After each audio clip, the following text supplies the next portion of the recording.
L'office de notre jour va nous révéler les secrets du karma. Si certains d'entre vous écoutent parfois les informations, qu'est-ce qu'ils entendent? Eh bien, on n'arrête pas de nous parler de la dette de notre pays, des dettes que nous accumulons. Et en 2012, les économistes du monde entier s'étaient rassemblés et avaient fait un calcul entre eux. Ils avaient dit que l'humanité avait un endettement global de 50 000 milliards de dollars. Et on veut nous apprendre qu'il faudrait vivre avec cette idée que nous sommes endettés et que nous devons vivre dans un endettement perpétuel. Comme vous le savez certainement, tout ce qui existe dans notre monde, dans le monde visible, dans le monde de la matière, a auparavant une existence dans les mondes invisibles. C'est-à-dire que la loi est simple. Ce qui existe dans le monde visible existe avant dans les mondes invisibles. Si nous sommes endettés dans les mondes visibles, ça veut dire que nous sommes endettés dans les mondes invisibles. Et quelle est l'origine de cet endettement? Mais c'est ce que nous allons voir maintenant. L'histoire de cet endettement remonte en réalité à la chute, à l'origine de la création. À l'origine, c'était l'unité. Tout était en Dieu un. Il existait une forme d'humanité, mais qui était avec le Père et la Mère dans la globalité, dans ce un inséparable, où tout était dans l'union. Et il n'y avait pas de séparativité. C'était à ce moment-là la perfection. Il y a eu à un moment un Dieu qui a voulu être créateur par lui-même. Et à ce moment-là, il s'est désolidarisé du un.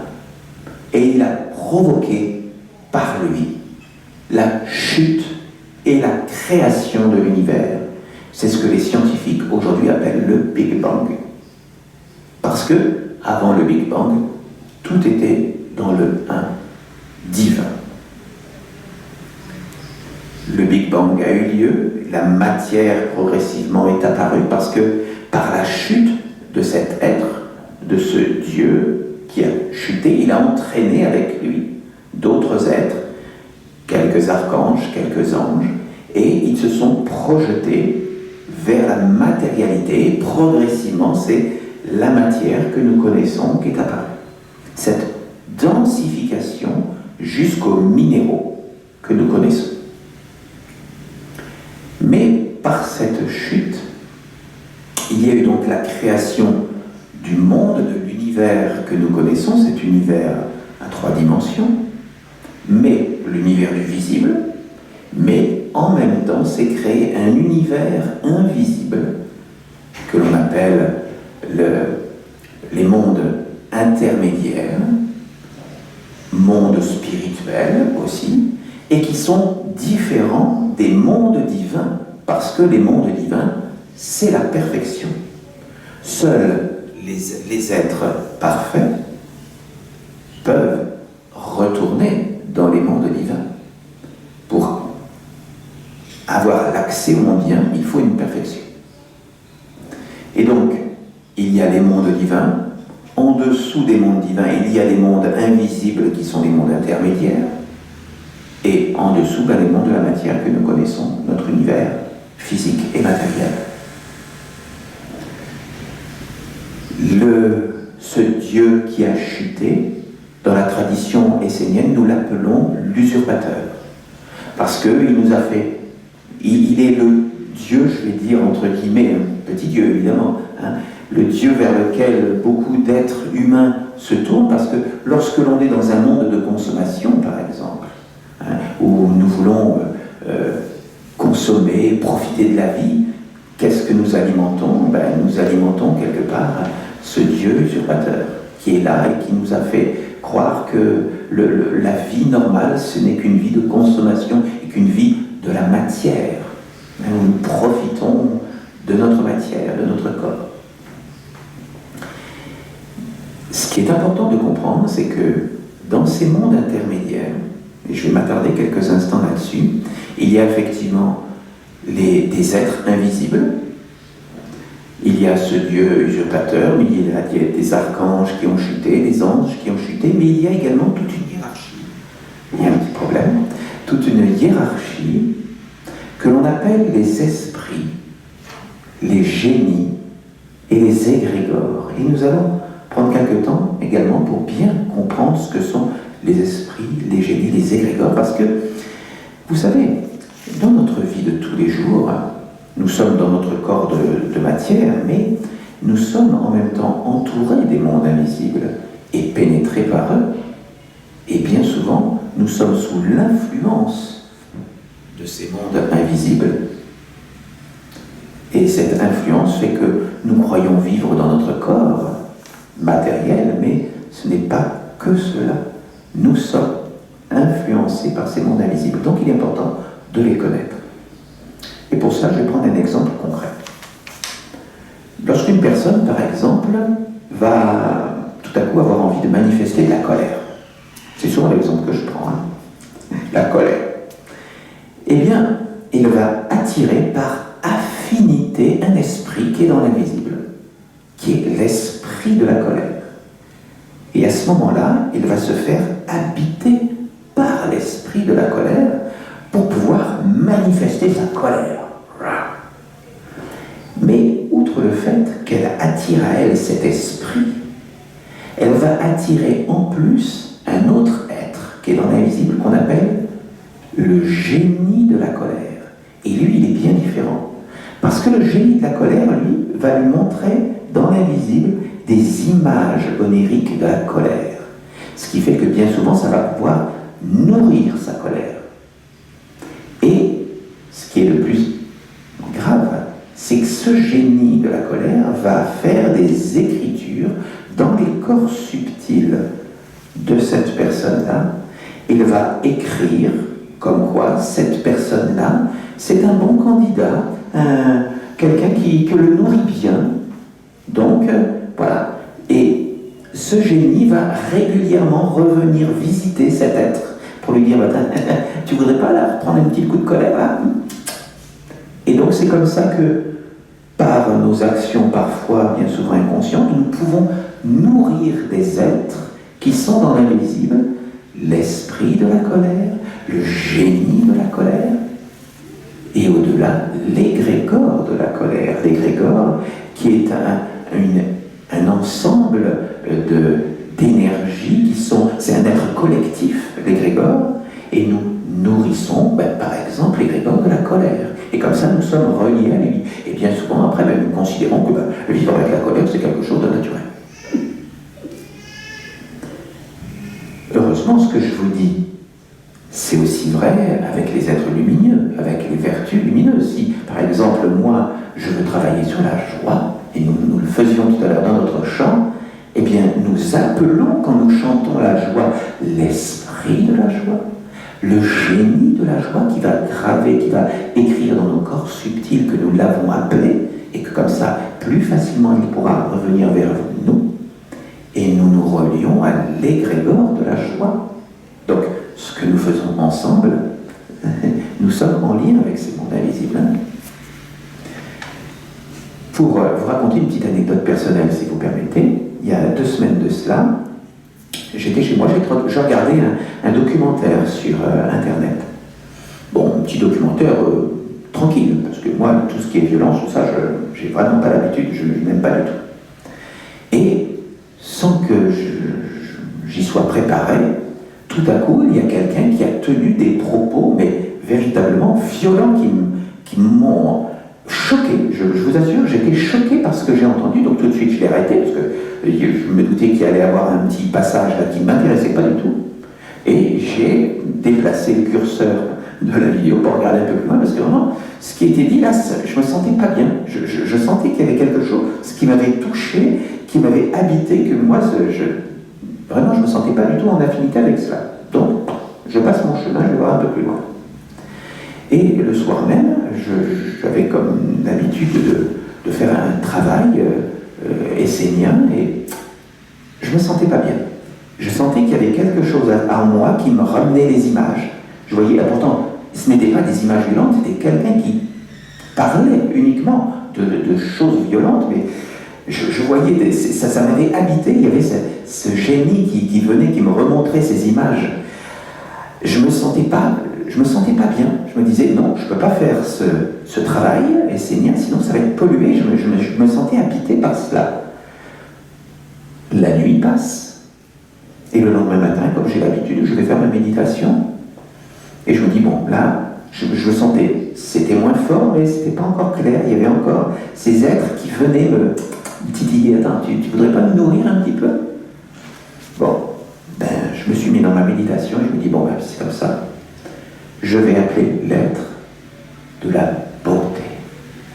Et donc, j'ai appelé dans mon fort intérieur l'esprit de la beauté, les images de la beauté. Alors, je partage les images que j'ai vues avec vous. Je me voyais dans la nature, vraiment dans la forêt. Je me voyais voilà, dans le bonheur d'être dans un instant de privilégié, dans le beau. Je me reliais avec l'égrégore du beau et je l'ai senti.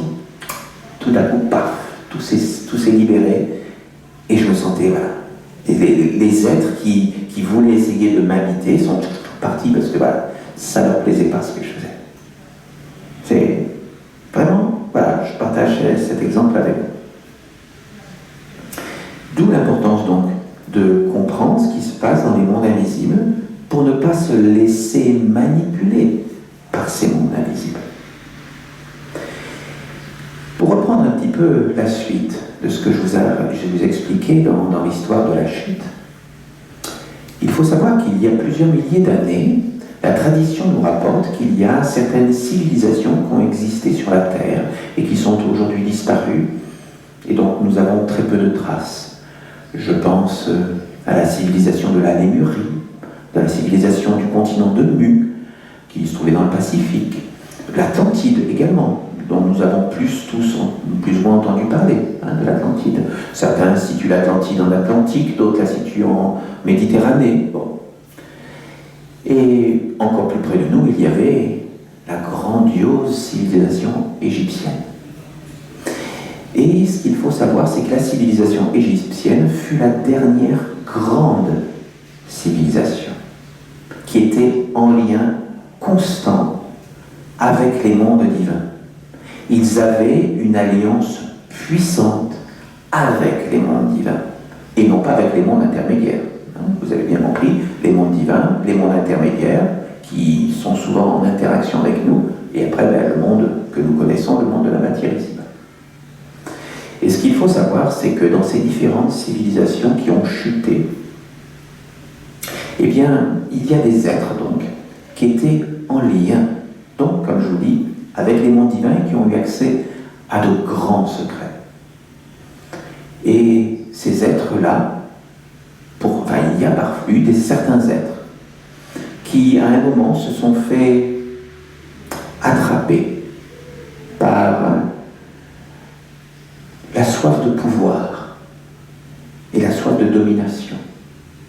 Et eux, ensuite, individuellement, ont chuté et ont provoqué avec eux la chute de leur civilisation.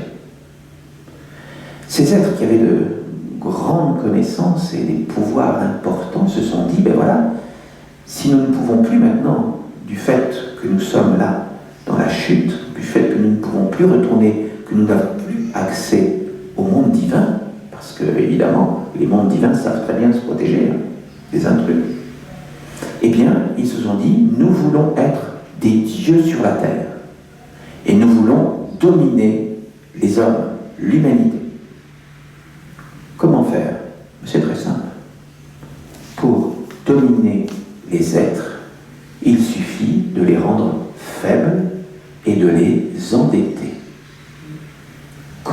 les endetter? Eh bien, en leur faisant faire des offenses à Dieu. À partir du moment où vous avez une dette envers quelqu'un, vous lui êtes toujours redevable. Et donc, l'humanité a chuté et s'est mise sous la coupole de ces êtres qui ont été donc les dieux dans l'invisible de l'humanité.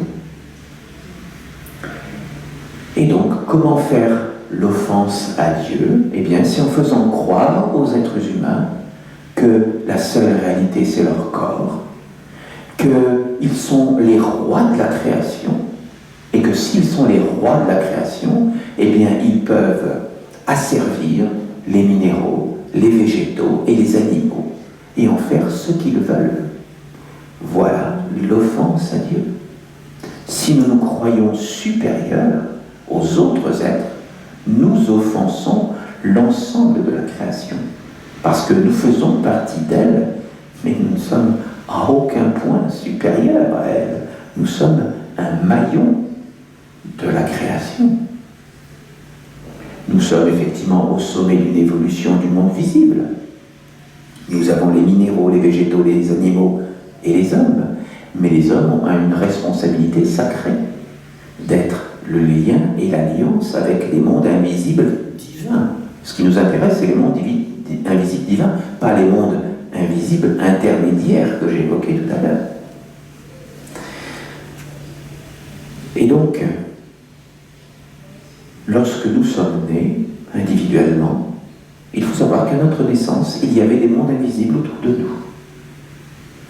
Ces mondes invisibles étaient des esprits, des génies, des égrégores, de nous-mêmes, parce que nous sommes bien souvent la réincarnation d'un autre être qui vivait il y a bien longtemps. Donc nous sommes venus avec notre karma personnel, si je peux dire, tout ce que nous avons fait dans nos vies passées. Mais également nous sommes nés effectivement avec notre karma familial que nous portons à l'intérieur de nous, mais aussi le karma de notre pays, parce que faut pas se cacher, quand nous payons nos impôts, nous donnons de l'argent à l'État, et donc nous cautionnons forcément ce que l'État fait en notre nom. Et nous participons en même temps au karma de l'humanité, si effectivement nous avons une vie uniquement consacrée à la matière. Ce qui est respectable, c'est-à-dire nous ne jugeons personne, parce que les Esséniens ne sont supérieurs à personne. Mais nous sommes simplement là pour constater que si notre vie est uniquement consacrée à la matière, eh bien nous sommes dans l'offense à Dieu. Ça ne veut pas dire qu'il ne faut pas avoir une vie matérielle, si. Nous avons à avoir une vie matérielle et bien ancrée dans la terre, parce que nous sommes ici sur terre pour avoir une vie dans la relation avec les autres, avec nos familles, avec nos amis, avec notre société. Nous ne sommes pas coupés des autres, mais il faut que nous ayons à un moment de notre vie des instants où nous pouvons nous recentrer sur nous-mêmes, sur notre âme qui vit de toute éternité, et pouvoir nous retourner vers Dieu. Il faut avoir ces deux moments-là dans notre vie, c'est important, et c'est ce que nous faisons ici, ensemble. Alors, comment faire? Parce que les lois sont simples dans l'univers, bien souvent. Il ne faut pas se compliquer la vie. Quand on a des dettes, il faut payer ses dettes. Et comment payer ses dettes? Ses dettes envers Dieu? Eh bien, il y a plusieurs façons. Il y a d'abord un prérequis. Eh bien, pour pouvoir véritablement bien payer ses dettes et être certain que ce que l'on va vouloir donner pour Dieu aille bien pour Dieu, eh bien, il est important de se relier à un égrégore en lien avec Dieu. Et vous n'êtes pas étonnés si je vous dis que l'égrégore de l'Église essénienne chrétienne est un égrégore qui est en lien, en alliance avec les mondes divins. Et si vous faites ce choix de vous relier à cet égrégore-là, eh bien vous êtes déjà dans la position où vous pouvez vous relier à Dieu et donc pouvoir payer vos dettes. La deuxième des choses, toute simple, eh bien, lorsqu'on ressent ce besoin-là de payer ses dettes, eh bien, il est possible de rentrer en méditation, de rentrer dans son fort intérieur et d'essayer, si on a par exemple attiré à soi, par exemple, l'être de la colère, je reprends cet exemple, mais on pourrait en citer bien d'autres, et que l'on veut qu'il ne nous agresse plus, eh bien, on peut quelque part penser à l'esprit, au génie, à l'égrégore de la colère, et leur demander pardon. Pardon avec l'humilité de son cœur sincère. Le pardon, demander pardon à ces êtres que nous avons appelés dans notre vie, c'est déjà un premier pas. Pour ensuite leur demander de se raccompagner dans les mondes non manifestés, parce que nous savons, et ça a été l'objet d'autres offices, que le mal en tant que tel doit exister, mais dans le non manifesté en potentiel. Si nous appelons les forces, pour simplifier, je suis très schématique, quand on appelle avec nous les forces du mal, eh bien on leur donne une existence, et mécontentes d'avoir été dérangées de leur non-existence, eh bien voilà, elles viennent ensuite nous harceler régulièrement, comme je vous l'ai expliqué tout à l'heure, avec les images numériques, avec les écritures qui sont à l'intérieur de nous, et elles viennent nous donner la force eh bien, de les manifester jusqu'au jour où on apprend que bon, ça suffit, ça nous a fait suffisamment de mal, ça nous a suffisamment dérangé, on les raccompagne, on leur demande pardon, parce que ce sont des êtres qui sont dignes de respect. Les Esséniens ne sont jamais en guerre contre quiconque, c'est-à-dire qu'on ne va surtout jamais dire « je rentre en guerre contre le mal ». Évidemment, non. L'être de la colère est un être qui existe dans l'invisible, l'esprit de la colère, le génie de la colère, l'égrégore de la colère, et ce sont des êtres respectables, et nous les raccompagnons. Ensuite, par notre cœur, par notre méditation, dans le monde non manifesté, en leur demandant avec humilité pardon et de ne plus être importuné par leur présence. Et c'est aussi un travail ensuite intérieur de vigilance et de se dire bon, attention, je me maîtrise, je ne vais pas, d'accord, on vient m'agresser, mais je ne vais pas répondre comme ça tout de suite. Oula, je reste dans la maîtrise, je ne veux pas rentrer dans la colère. Voilà. C'est aussi un travail individuel après. L'autre façon de payer ses dettes, ça c'est ce qu'on nous apprend généralement, c'est l'argent.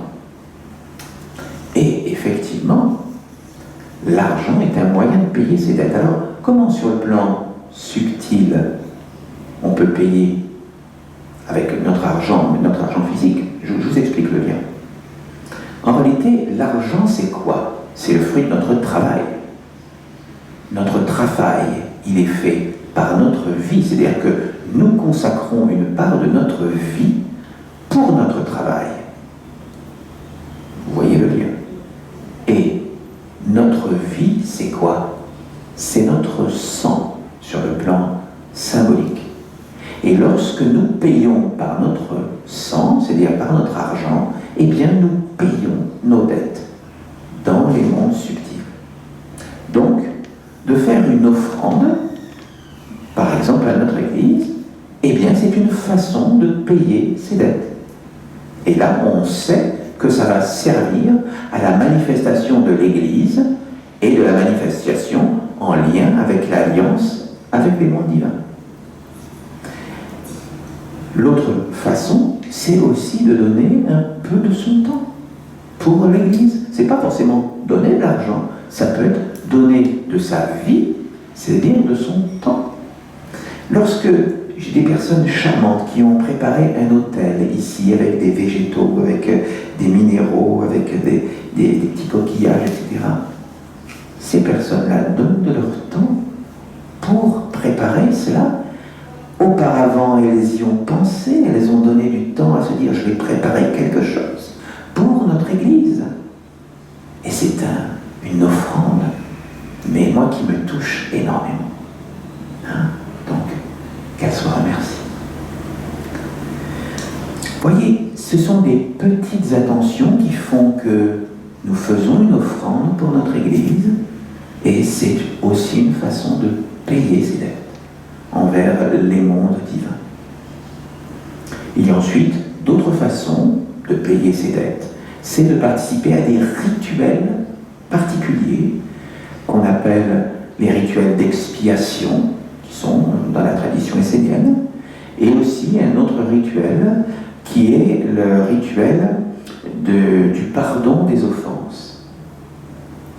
Et je vous l'annonce, dans les mois qui viennent, nous ferons régulièrement le rituel du pardon des offenses pendant nos offices, pour justement que nous ayons chacun individuellement la possibilité, eh bien, de payer nos offenses envers les mondes divins et envers la création, toutes les offenses que nous faisons de façon inconsciente envers les minéraux, envers les végétaux, envers les animaux, envers les hommes, nos frères, mais aussi envers les mondes divins, les anges, les archanges et les dieux.